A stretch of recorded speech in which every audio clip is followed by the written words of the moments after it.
Venezuela to PHP. Need nyo pong ma-process para po maging peso ang siniproseso. Yan yung bagong modus. Yan yung bagong modus na scam ngayon. Sa mga online or sa mga online accounts or mga online selling. Di ba? So, Ang modus nila, ayan, mayroon siyang i-share. magsisend ng Una magbabayad, kunyari, nagbayad na sila. Sobra yung nilagay niyang Pera. Na- Sa'yo, kunyari, binili niya yung item sa'yo. Oo. Tapos, magsisend siya sa'yo ng Sobra. money, ng sobra sa amount na hinihingi mo. Diba? Halimbawa, yung item na for sale mo is, or yung item na napag-usapan nyo is, 50k, mabayad siya ng 60k daw, kunyari. Diba? Or 100k, magbabayad siya ng 110k, kunyari. So, sobrahan niya. Sinobrahan niya kasi ng 3K. Example, oo. Sinobrahan Basta niya- sa sobrahan niya, i-amaze ka niya. Oo. Tapos, So, sabi niya, sir, Don't mention the entire ano. sinobrahan ko yan, sabi niya. Oo. So, kailangan mong i-process yan. Through GCash, Oo, using this sabi niya. QR code. Oo, sabi niya, i-process mo lang, sir.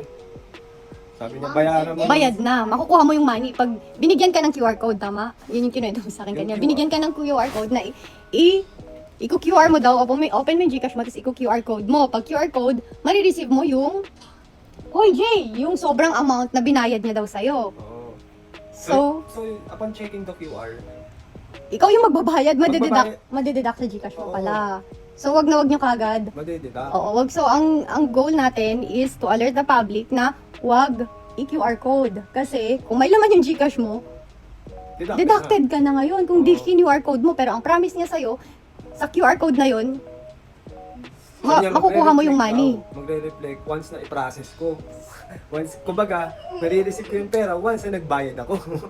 Nang, yung certain Oo. amount ng QR. pero yung unang sinabi niya nga sa'yo, i-QR code mo para makita mo yung sobrang money na binigay niya sa'yo. Tama?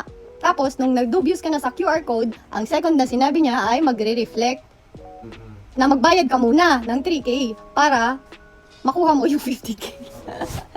50K or 100K, di ba? Di ba, yun yung pinag-usapan ninyo. Na sinobrahan niya nga. Na payment, di ba? Yeah. Ganun ka dubious yung bagong scam ngayon. Ganun ka galing yung mga magnanakaw ngayon, ultimo online. Iisahan ka nila na kunyari, nagbigay siya ng sobrang money. Tapos, i-Gcash mo naman na kasi kukuhain mo na yung perang binigay niya or binayad niya sa'yo. Diba? Kaya wag na wag kayo magta-trust online transaction or using QR codes. Kasi, nandyan na din yung mga scammers. Kunyari, ibibigay nila yung QR for payment sa'yo. Pero pag in doubt, buti nga, nagdududa na si Kiko, hindi niya kagad kin-QR code. Kasi, yung pala, siya yung magbabayad. Ang kagandahan dito is, kung yung QR code mo, ay yung GCash mo, walang money. Although malalaman mo rin kasi pag QR code mo, makikita mo, you have to pay blah blah blah of 3,000, di ba? Ang gago. Apaka-demonyo naman ng style na yan. Bagong style, bagong modus, no? Mas modus ako sa'yo eh. Hindi mo ba alam paano ako mag-modus? Diba? Ang galing ng mga magnanakaw online. So, Basta- mag-ingat. So mag-ingat, basta too good Oo. to be true. Yan, medyo Oo. dalanganin. Nandarambong na Medyo yan. may ano ka na. So, we have to share this to alert the public na lalo na yung mga online money transactions na pinadalhan na daw kayo ng pera na masobra pa sa ano ninyo, sa deal. Di ba, ang deal nyo lang is 50k or 100k. Tapos biglang nag 110k ang pinadala ko sa'yo, ha? Ngayon, modus nila yan. Mag-ingat. Mag-ingat, mag-ingat. Ang galing, galing. Very good, very good. Clap hands sa mga ganyang scammer. Okay? You wanna share his cellphone number? Kaso, it's ano na eh, no? Pero it's a scam eh, to alert the public. Na, bago, alam mo yun, lagi silang nagiging high-tech, no? Yung mga magnanakaw, Kiko. Pa-high-tech na pa-high-tech. Akala natin tayo lang naging high-tech, no? Mas high-tech pa sila sa atin. Yung iba mas mayaman pa sa atin. Nagnanakaw yan. Diba? Kaya nagsipagyaman, kaya nagsisipagtago ng, diba, ng business, ng mga operations kasi magnanakaw ang pinalalamon sa pamilya. Alam nyo, habang buhay yan, na sayot sa gusto natin, ang mundo ay bilog.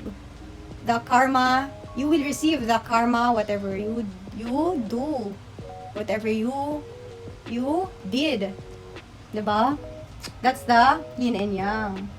Matatanggap at matatanggap mo ang... Bakit? Sabi ko sa kanya, modus din kasi ako sir, kaya alam ko eh.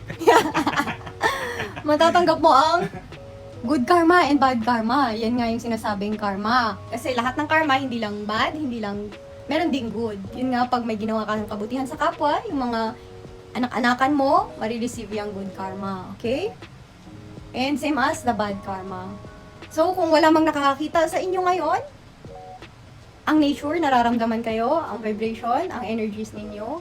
Pag magnanakaw ka, makaka-receive ka ng pagnanakaw na karma. That is worse than what will you